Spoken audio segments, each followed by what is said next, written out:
In today's video we're doing something a bit special. I've got a complete tuning guide for the fantastic Porsche 911 GT3 997.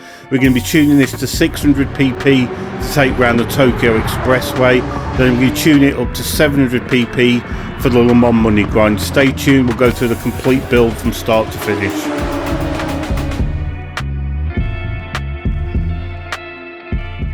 Hello everybody, thanks for stopping by. Welcome back to another Gran Turismo 7 tuning video. I'm KCR-Mark. So the Porsche 911s in this game are notoriously difficult to tune. With that unique rear engine, rear wheel drive setup, they can become very unpredictable when modified. This car I've featured on the channel before. If you've seen any of my previous videos, you'll know what a struggle I had tuning this car. It's by far the longest I've spent tuning a car, but the results were well worth it. I really think you're going to enjoy this one.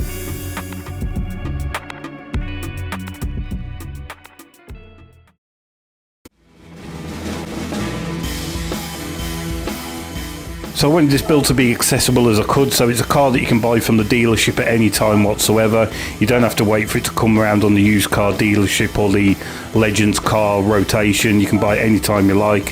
Very cheap car for considering 160,000 credits. So our first port of call is going to be to GT Auto, where we're going to have the wide body conversion for 50,000 credits. Not only, in my opinion, does it make the car look absolutely spectacular, it really aids in the stability of this build. Next up, the brains of this build, and that is the amazing engine swap.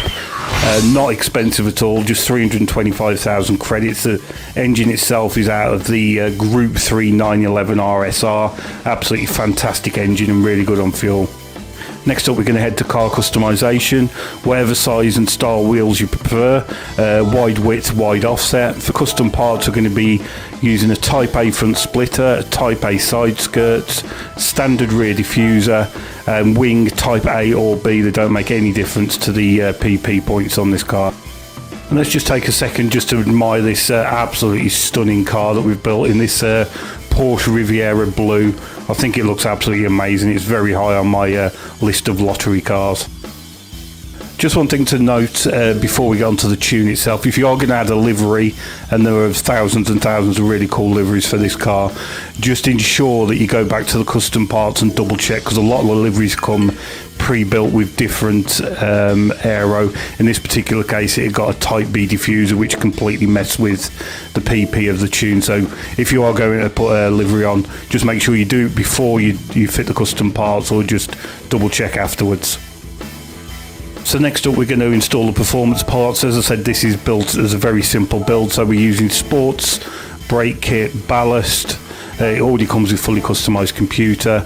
We want fully customised LSD. We want racing brake pads, racing suspension and racing transmission. Really simple and easy build.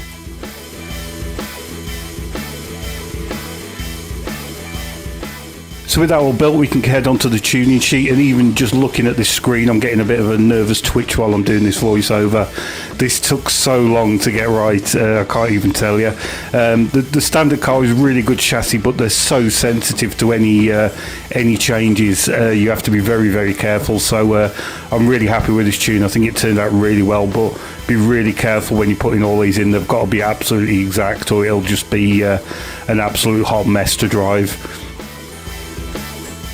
I found the standard racing gearbox really good. I didn't adjust any of the ratios, just adjusted the top speed. It seemed to work fine. We've put a bit of weight at the front just to get that bite in the corners, and just make sure you get the downforce absolutely spot on. Elsewhere, no engine modifications, with it being a racing engine.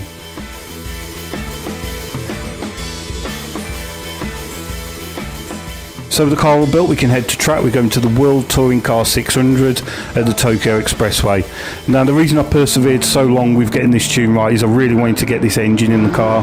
I just know how good it is. With this engine swap, there's no need to pit for fuel. It'll do the entire race on one tank of fuel. No need to fuel save. Don't need any engine maps. You can rev it out as much as you like. So ideal for the guys that use automatic transmission. You can get a lot more power power out this car as well, but it's just a bit of a compromise. So I've tried to keep it a nice balanced tune. It's still quick down the straights. It'll do 200 miles an hour, and it's really stable and nice through the corners. It's just a really good build, and I'm really pleased with this one. I think you're going to enjoy it.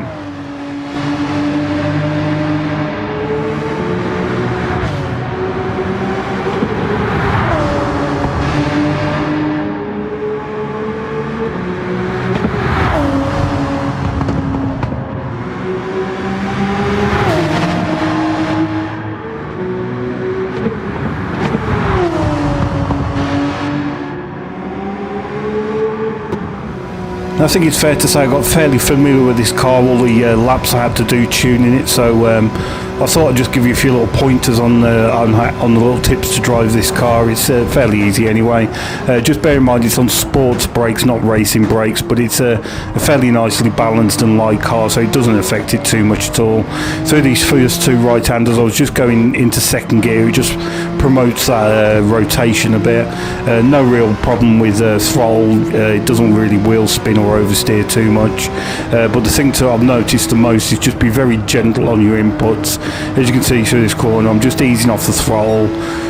Don't get braking around here. It's just going to understeer. There's not much weight over the front of these Porsches, so again, just very easy on the brakes. Just carry all that speed through the corner.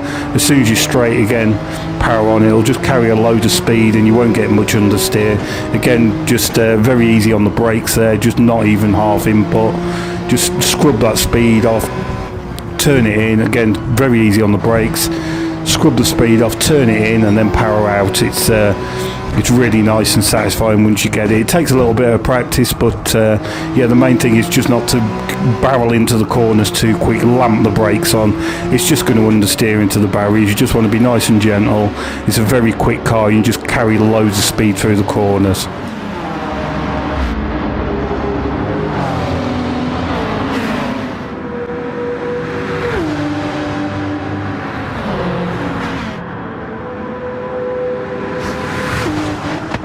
So as I mentioned before in these videos, the AI are much quicker since the update, notably Valerio Gallo in the blue NSX you see here. It took me till lap 5 to catch him up, but he has to pit twice. He's on sports soft tyres, so there's no need to concern yourself with him. We're not pitting at all, so we're going to have a huge advantage by the end of the race.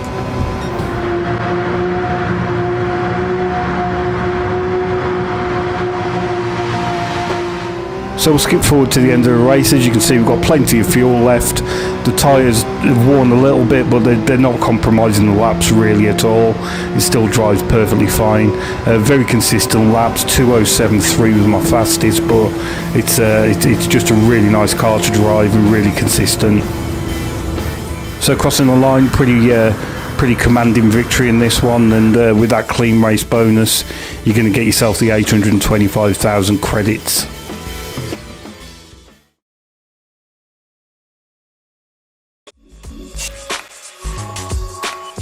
So this is a relatively cheap and accessible build. It's a car that's available at all times. Just head to Brand Central and the Porsche dealership. It's a relatively cheap car, just 160,000 credits to buy. After that, we want to head to the modifications, where we want the wide body and the engine swap. The engine swap is from the Group 3 RSR Porsche. It's an absolute brilliant engine for this car. Wheel wise, any style and size that you prefer. Wide width, wide offset. Heading on to custom parts, we want Type A front splitter, we want Type A rear side skirts, we want standard diffuser, and we want either Type A or Type B rear wing. It doesn't affect the PP at all. It's just a cosmetic difference, whichever you prefer looks wise on this car. Next we're going to head to the tuning shop, where I'll show you everything you need to buy. If you've already done the 600 pp build, you won't need to buy all of this, but I'll just run through everything you require for this build anyway. So we want stage 1 and 2 weight reduction, ballast, fully customised computer, already comes with the engine swap. We want high RPM turbo, fully customised LSD, type 3 weight reduction. Racing silencer already comes with the engine swap as well. Racing discs and pads. We want fully customised suspension, racing clutch and flywheel. We want fully customised racing transmission, racing hard tyres, and of course with it being Le Mans, you want the intermediate tyres as well.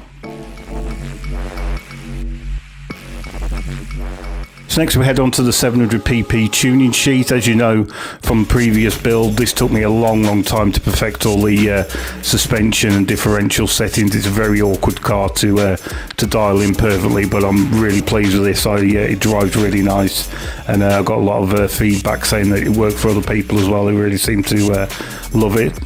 The racing transmission ratios work absolutely fine as standard, so I've left them alone, just up the top speed a little bit. For this tune we've added a little bit of ballast to the front because we're running a lot more power in this build, so just to get the PP points down, downforce 100 at the front, 270 at the rear.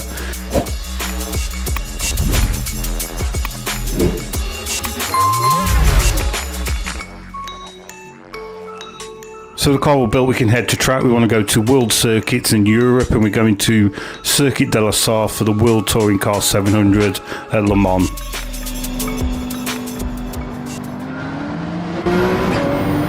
So if you use this engine swap before, you know it's incredibly good on fuel, so there's no need for any fuel saving whatsoever. You don't need to adjust fuel maps, you don't need to short shift. That would be ideal for anybody using automatic transmission. This car will easily make 4 laps on a tank of fuel. So out on track, and the first thing you'll notice is how incredibly well balanced the car is. As standard, they can be a little bit sketchy, the rear engined and rear wheel drive cars, but this tune is really well behaved. No lift off oversteer like you could quite often get.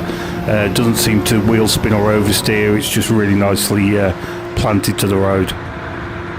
So the car tops out at just under 200 miles an hour down the main straight, so you'll be passing most of the LI with ease, and it's incredibly well composed into the fast corners and the slow hairpins. It's just a really nice balanced car and really easy to drive. Now I've had numerous requests of doing track guides for Le Mans, and I've tried a couple of different ways to edit it into the videos, but it makes the race very long and a bit drawn out, and not everybody's going to be interested in it. So what I've done is a bit of a compromise. Right at the end of the video I'm going to do my fastest lap. I'm just going to do completely raw unedited footage, no commentary over that. So if you want a bit of guidance with maybe braking points, lines, gears, that's where you'll find it at the end of the video. I won't be commentating over it, so you can just chill out and watch the lap if that's what you want to do. So back to the race anyway. We're at the end of lap 3, and we're going for our first fuel stop. So for this race, at around about lap 2, I usually put the weather radar up just to keep an eye on that weather. It depends what weather pattern you get. You might need to change tyres at this pit stop. I actually didn't. I just filled the tank with fuel and off we went. This is a car you can get very comfortable with quickly. You can really push the limits of it, and it won't bite you back. It's a very forgiving car. By the end of the race, we encountered a little bit of rain for a few laps, but it wasn't bad enough to have to pit onto the intermediates. The car handled the wet track absolutely fine in on the racing slicks.